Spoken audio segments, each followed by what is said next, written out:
grocery store aisle into a canyon. Hi, I'm Eric. I found my phone and welcome to another video. Today we are listening to A Crow Looked at Me by Mount Eerie as per request. I am not familiar with this artist whatsoever. I have never heard, I think to my knowledge, any song that they've released, but I'm really excited to see what they have in store for us. I don't really have much to say since I really don't know what to expect at all. So anyways, let's get into it. Track number 1, Real Death. Oh, just starting with Death is Real. It's not for singing about. Are you singing about it?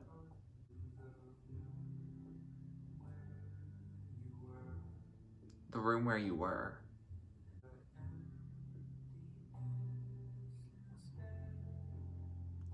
Oh, they see the emptiness instead.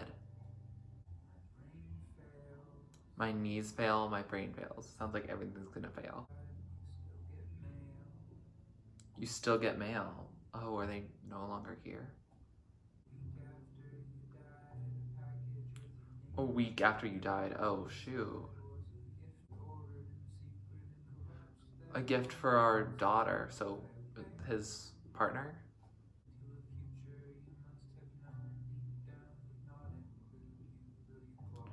You thought deep down that that future would not include you?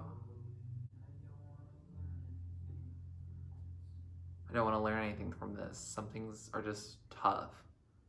So that was Real Death, and oh, this is about like a real death. This is, I assume it's not going to be a happy album in any case. It definitely sounds like his partner died, and like that's a lot. Definitely not something I can, visualize really, because I don't have like a marriage. I don't have like that like whole system in place.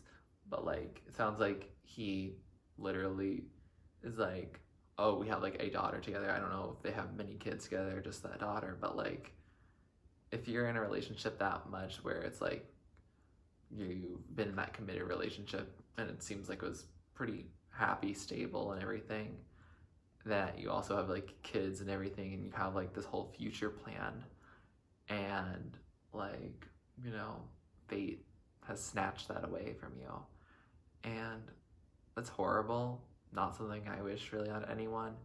Very interesting to hear that in these times of, a pandemic, and how a lot of people are dealing with that type of thing. I'm fortunate that it really hasn't claimed anyone I've been super close to, but like I'm sure it's a horrible time. Like it's a horrible time. It's not something you want to sing about, but like it seems like this clearly had an impact on his life, and like I don't want to totally like analyze that, because like analyzing like a song's lyrics to figure out its grief, like it just doesn't sit right with me. So I'm gonna continue moving on. I don't know if the rest of these songs are going to be about that death, but like if so, ooh, we're in for a very emotional time. Track number 2 is Seaweed. Our daughter is 1.5. Oh, she's really young. Where the 3 of us were going to build our house. Oh, this is still about the death. Were you into Canada geese? Such an interesting question to ask, but it makes sense.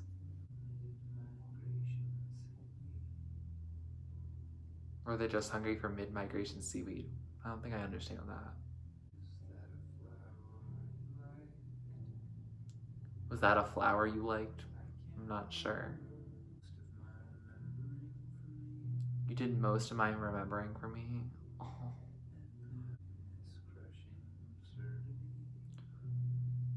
What could a flower mean in this crushing absurdity? He poured out her ashes on it.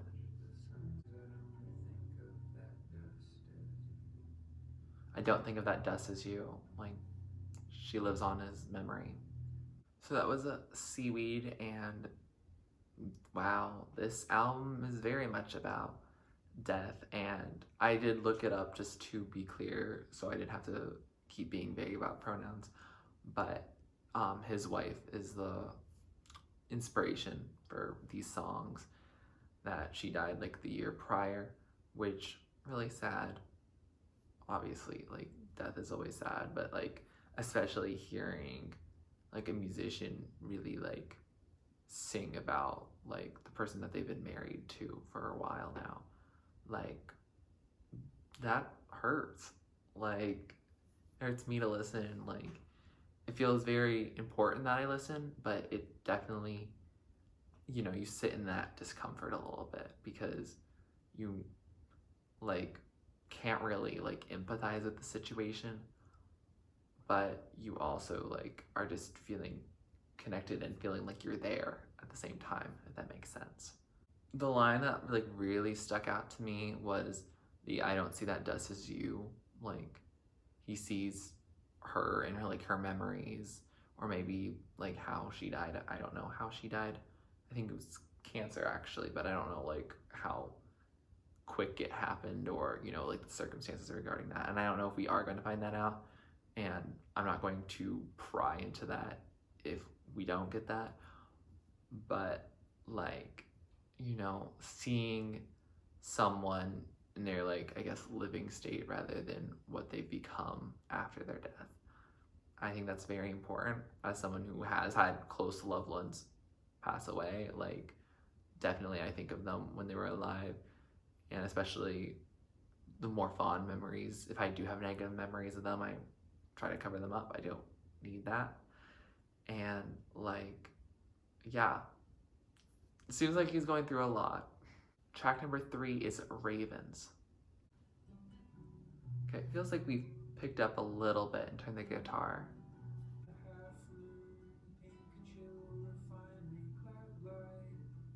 Oh, that's a pretty sky.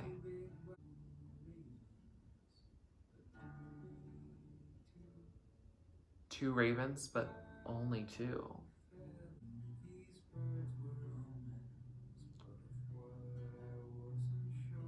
Any of these birds were omens, but of what I wasn't sure. They were flying to the island where we hoped to move. Oh.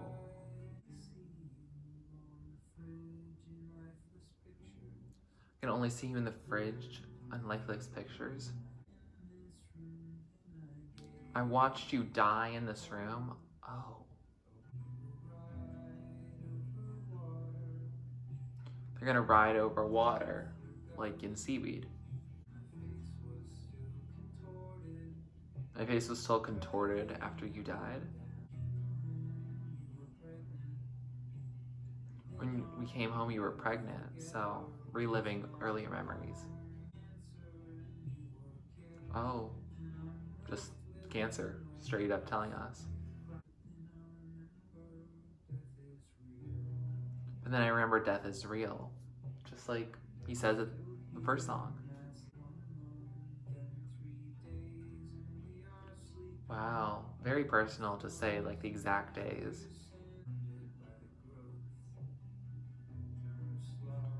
You're surrounded by growth.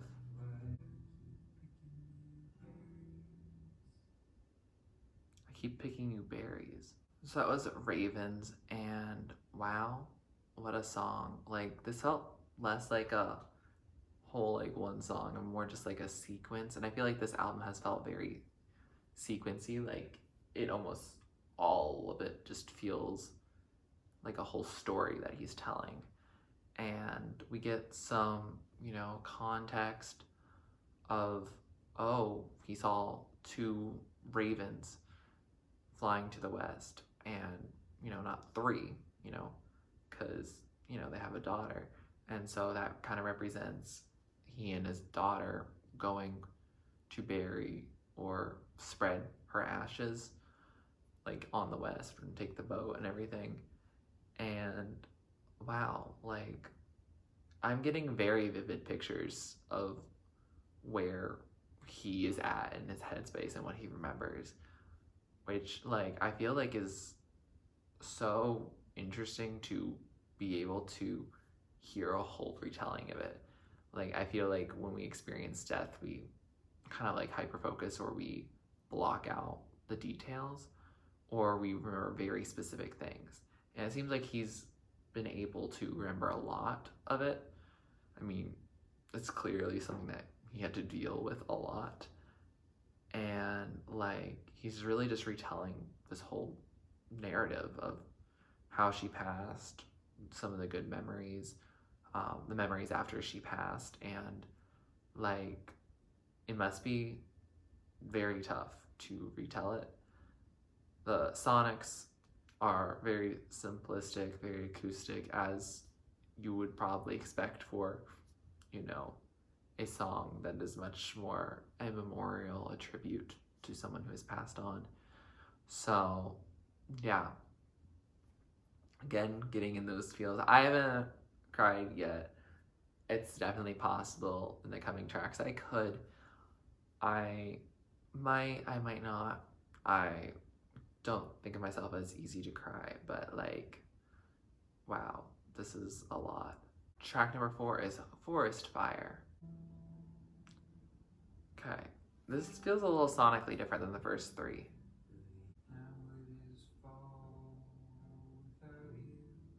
Now it is fall without you.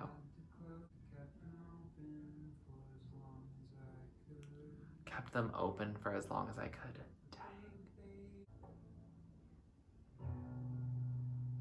I like that percussion right there.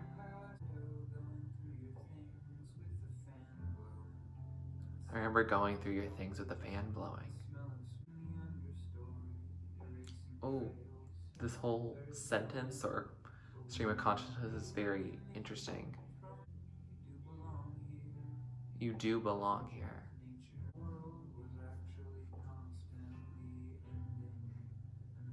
The world was actually constantly ending.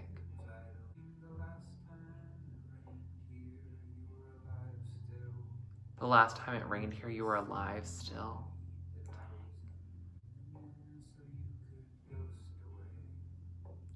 You could ghost away. Wow. So this is Forest Fire, and honestly, how do y'all like get through this album like in one sitting? Like I just finished track 4, and that's like roughly like 1/3 of the album, and like this is devastating. Like, wow. Like, he's going through her things. He's thinking about the last time it rained, she was here. Like, this is just like, you know, a very intense version of like when I listen to a song and it's like, oh, I remember the last time we kissed, but it's like a breakup. But like, this is like, it's like a breakup in life, you know, life versus like you die. And that's really sad and devastating that he's gone through this. Like, I'm sure when she was sick, like, she didn't feel good that she would be leaving him, because it seems like when they found out that it was cancer, it was very serious, and that, like, she probably wasn't going to make it through. But, like, wow. This is just it's a lot. I'm at, like, a loss for words, not because it's, like, sensory overload or anything like that, but it's just, like, wow, like, this is tremendous hurt, it's tremendous pain that he's going through, and that he's talking about, and, like, I just don't know how to respond to it, really. Like, it feels very heavy. That's how I feel. Like, my heart feels very, like, heavy, and, like, my body just feels really heavy listening to this music, because it's the opposite of normally what I listen to. I listen to upbeat stuff normally, or happy stuff, or even if it's upbeat, it might be sad, but, like, it overall has at least some fake happiness in it. And, like, this is, like, there's not happiness here. This is loss, this is grief, this is how he's choosing to grieve. And I'm glad I'm listening to it, but at the same time, it's like, Track number 5 is Swims.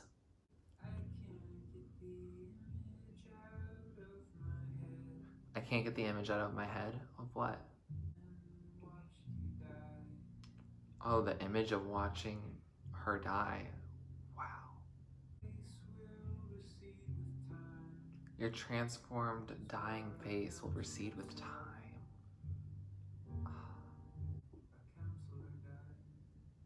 Our counselor died 2 months after you died.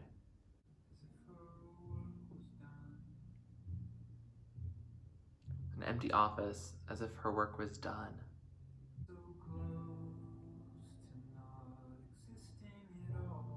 We are all so close to not existing at all.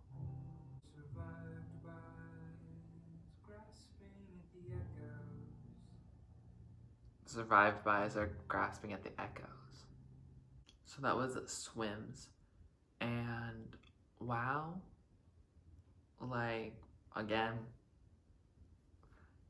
I don't know, like, it's similar content each time, but it still manages to surprise me, and like how deep that hurt is, that I can hear him, like, feel.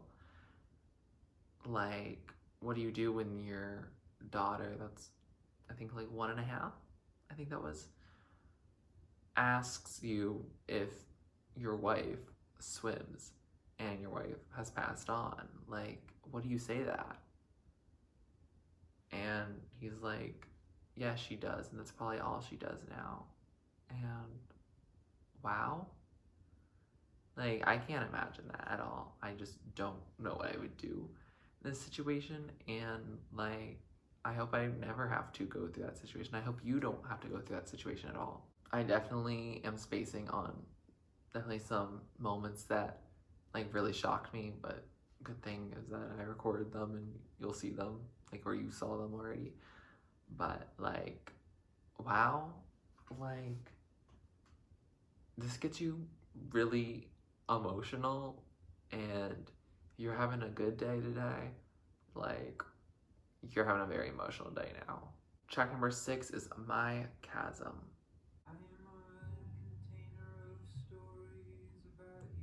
I'm a container of stories about you.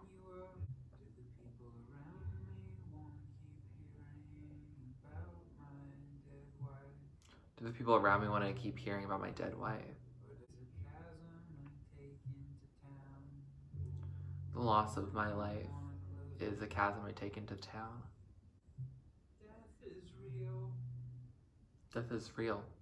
Said it before. So that was My Chasm, and very much continuing on. Like, this time it's talking about how he's dealing with things in public.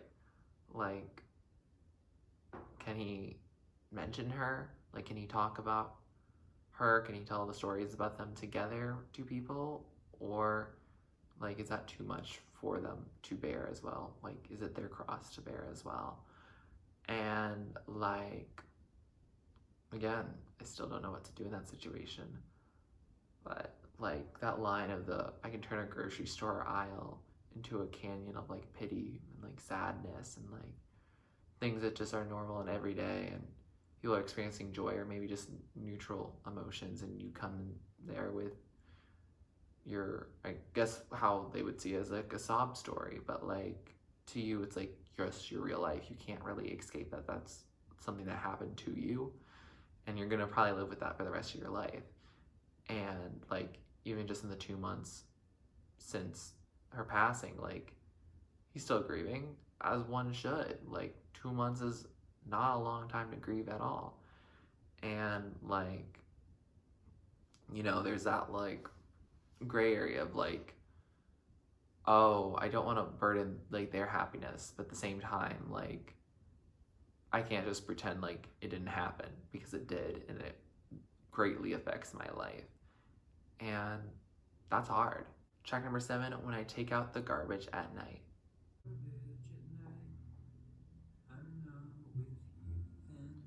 I'm not with you then. I'm with the universe because he's outside.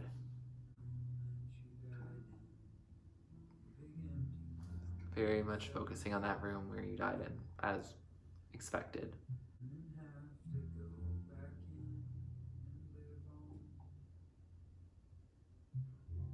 He has to live on past this. So that was when I take out the garbage at night. And again, continuing the theme of death. Like, clearly, this album is very cohesive in that sense. And, like, this one is a little bit more like the internal versus the external. Like, when he takes out the garbage at night, he leaves the house just briefly. And, like, it's at night. And so, like, it seems like there's, like, this notion of, like, ghosts and specters and haunting coming out at night, and it's like dark and scary, like lightning, thunder, stormy. You get the picture. And like he's with the universe at that point, and maybe like closer to her, like in the happiness of like being done with this life and getting to be with her again. Like, that's how I interpret it a little bit. And then he goes back inside and he's haunted by all the same things. The room where she died, and he keeps the window open. Doesn't seem like it's for her to come back. I think he said something needs to still leave, and I think it's the bad memories of her death, like not her leaving. I think he'd be happy with her being there. But like, yeah, that's again very rough. Like, how do you go on when such a tragedy happens in your life? And I think he's still trying to figure that out. I think that he has had projects since then, so I don't know if he's gotten to move on. But like, yeah, this is written, within a year pretty much of her death. So like, still gonna be fresh wounds, just still gonna be not fine at all. Track number 8 is Emptiness Part 2. I'm not familiar with what Part 1 is. I don't know if that was released or that was something that he had come up with on his own and it didn't release.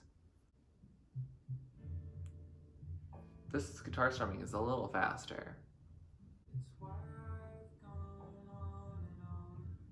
That's why I've gone on and on. That's why he's telling us the story.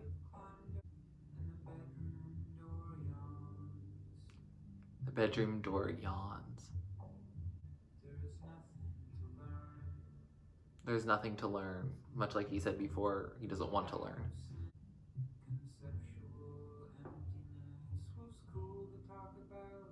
Conceptual emptiness was cool to talk about.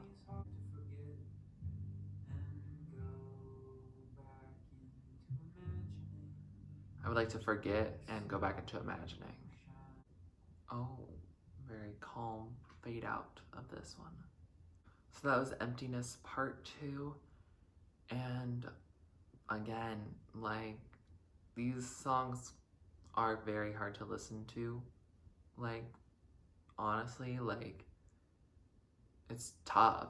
These songs will probably make you cry if you're crying prone, or you're really getting hit with them lately. Like, I'm fortunate enough that I haven't had a death of a loved one in a little bit.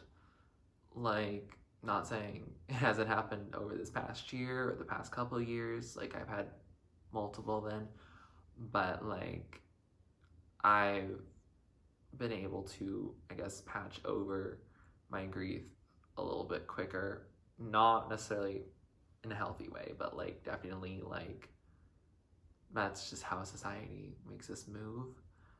And that's unfortunate. Like, we deserve to have mourning periods and a lot more time to process the grief of someone who made us so happy, or made other people so happy, or lived a life of a long time, or maybe didn't live such a long time, but like really mattered. And like, that's not how our capitalist society works. I really vibed with a certain message in the song of the conceptual emptiness was cool to talk about, but then something about like being in hospitals, like, talking about emptiness in abstract form versus in reality where like you're actually just going through that. And like I feel that very much so, because I remember in high school I had a death of a loved one, and the day that they died and passed away, like that was a day where one of my teachers just went on this tangent about how there can't be an afterlife, there can't be like somewhere to go after you pass away. And like this was a math class, I don't know what happened there, but like I don't really vibe with much philosophy, and I don't really vibe with much like philosophy in the regards to like teaching it and forcing people to argue and make debates about a lot of abstract concepts, because like there are just some things that you don't need to talk about in that way, that you can be kind of cruel to people about, like especially if they're going through a loss. And like I definitely vibe with that element of like, oh sure, like conceptual emptiness is cool to talk about, but like don't get into a philosophical debate with me while I'm mourning. And I don't typically instigate like those types of like disagreements or arguments or debates, just because I'm like, I don't know what people are going through, and I don't need to add stress onto their life. And like that's how I would want to be treated. So like definitely vibed to that message of the song. Still very sad, depressing number, as all of these have been. Track number 2 is Toothbrush / Trash. I do really enjoy this very stripped acoustic production. It still fits. He's going through all the sounds that he used to hear. If you can feel these memories escaping, that's devastating.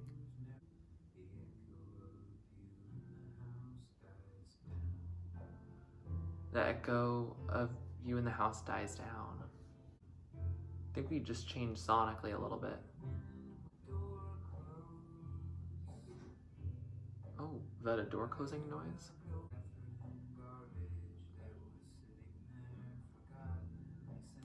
Oh, he got rid of the garbage.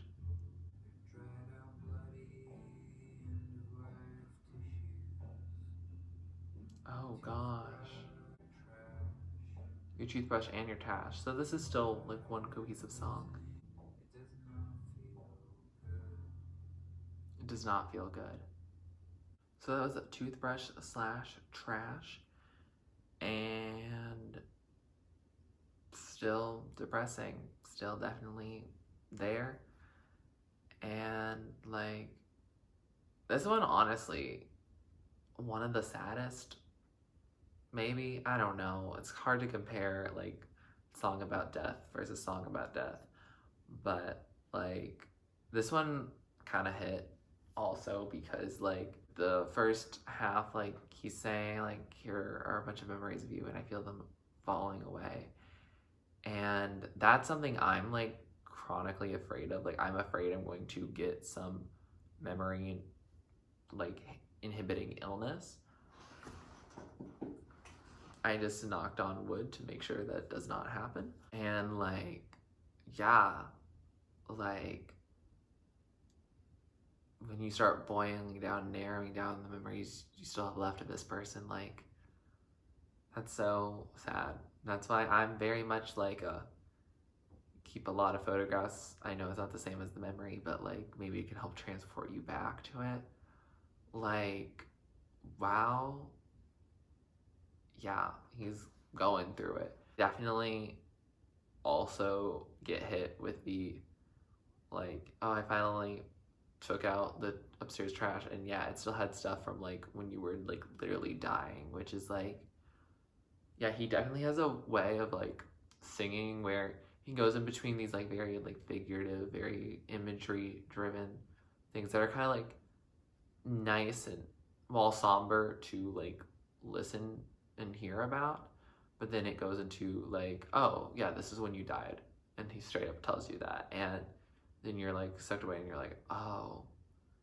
And you know, I feel like that's how grieving works, is that you can remember a good thing or just some detail, and it's like you get zapped back and you're like, oh, they're not here, or oh, they died, or oh, like you're not with us. And like, again, devastating. This album is very devastating. I don't think that's going to change in the last two tracks. I feel like it is still going to be very sad, as expected, as naturally it would happen. Like, let him grieve. But like, wow, I can't really get over it. Track number 10, Soria Moria. I think that's how it's pronounced. Refuge in the Dust. He's recounting a time when he went camping. The aching was buried. Oh, so he's moved on and went to an Arctic refuge, like in his early 20s.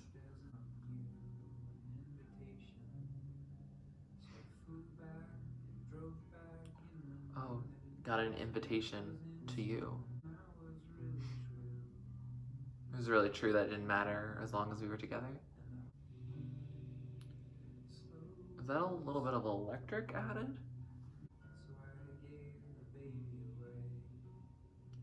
You gave the baby away?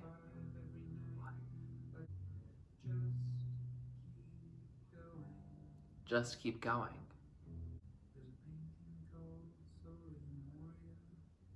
Oh, it's a painting called this name.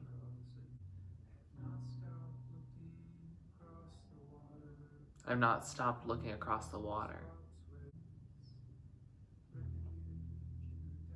Oh, he's repeating how he started. So that was Soria Moria, and again, devastating. Like, this one goes through more of his life, I guess, in that he starts with like talking about when he was a kid and they went camping on some islands, and he had this like longing, yearning feeling, and he then followed that in his early 20s. He went to like, I think, the Arctic Circle or the Arctic place or something like that, and then like came to see her when she invited him somewhere, and they stayed together, you know, until they couldn't anymore. And like, yeah, this one felt like there was a lot more going on in it than I could take hold of in a first time. Like, if you have any like background on it, feel free to share. It also talks about that painting, Soria Moria, which he described as like a valley and then having like a bunch of fog in it, which I think he's referring to, that's the state he basically lives in, where, I guess going back to my chasm, like it's the, you know, the canyon of pity that he's creating, but it's like this haunting fog that he's going through, and also confusion and not knowing what to do next, and it seems like a lot. So again, I feel like I keep repeating myself just because like this album like hits, and like he keeps calling back to earlier times, and like, wow. Also, he said he gave the baby away, and I just want to make sure that he didn't give his baby up for adoption or to another family. Like, please someone clarify that in the comments below. Track number 11, last track on this album, Crow, which is part of the album title. Sweet Kid?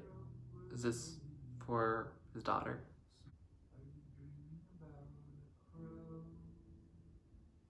Are you dreaming about a crow? We went back into the woods to see if we saw the forest fire, like what it did. It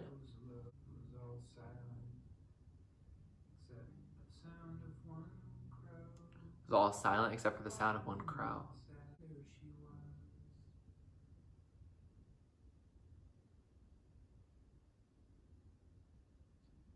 And there she was. So that was Crow, and it sounds like this one's addressed more towards his kid, the daughter that his wife led left behind, when she passed away. Not her choice, obviously, but like he's addressing like, hey, you're a motherless child now, and that's sad, that's devastating. I think she's really young, like I think it was like 1.5. So like with that in mind, like I think she's actually like sitting inside the backpack, like that's how she's walking. She's not actually like just walking everywhere, she's just like sleeping on this little journey into the woods. And like it seems like there's a crow that was following them, and maybe they're saying that like his dead wife might be the crow. Like, are we ending on a little bit of a slightly optimistic message that she's now this crow that can be with them? I don't know. Like, still feels like we got devastated here. And like, I don't know, it's just a very interesting way to end. Like, I guess it makes sense for it to start with like the death happening and dealing with all that, and now what now to the kid. That makes sense, and that transition is smooth and makes sense. But at the same time, like, I don't know what some of that symbolism means. With that said, we have finished this album, and I have to say, this is definitely, hands down, the saddest album I've probably ever listened to. Like, definitely on this channel, but like, probably the saddest one I've ever listened to. And like, that's expected. Like, I've listened to several sad songs on this channel and just in my life. And yes, songs that made me cry, and while this one didn't make me cry on the first listen, I feel like if I listen to this in headphones and I start thinking about certain people in my life, or certain people who were more physically in my life at one point and now just like live it on in my head and my heart, like, I could definitely see myself tearing up. I don't understand how people could regularly listen to this album full. Seems like you would just feel very much living in that discomfort. And while I am in some discomfort right now, like, I'm glad I got to listen to it. I'm glad I got to hear what he had to share. Like, this is his catharsis. This is what he's trying to go through. And like, it's not going to be happy. Why would it be happy? I definitely think sonically it's very interestingly composed. I think when I looked up like a couple like background elements just so I could actually fully experience the album, it seems like a lot of it was created within the room where she died, which makes sense why he keeps referencing the window, keeps referencing the room that he doesn't go in at night. So like, I guess during the day he was working on it. Like, it happened like within like just a few months of her dying.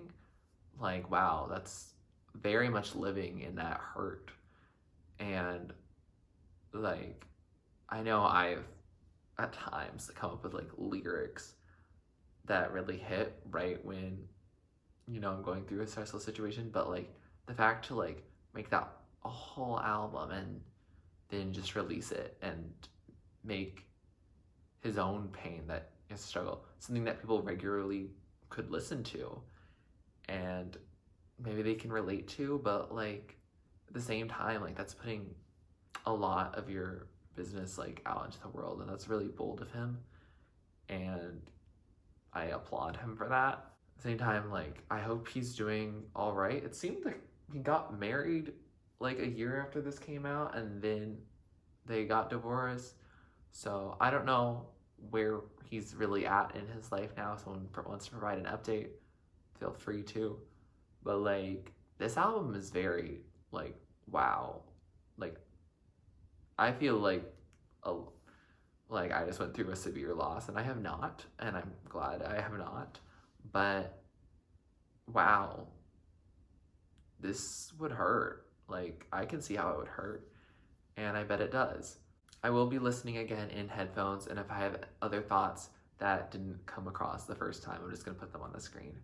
Normally this is the point in the video where I would tell you what my favorites are, like my top tiers, my middle, and the ones that aren't really my thing. And I don't think I'm gonna do that today because like it just doesn't feel right. Like I'm going to listen to it more, and I might have songs that I like more than others, but like at the same time, like it's very consistent. Like the themes are all very consistent, the production's all very consistent.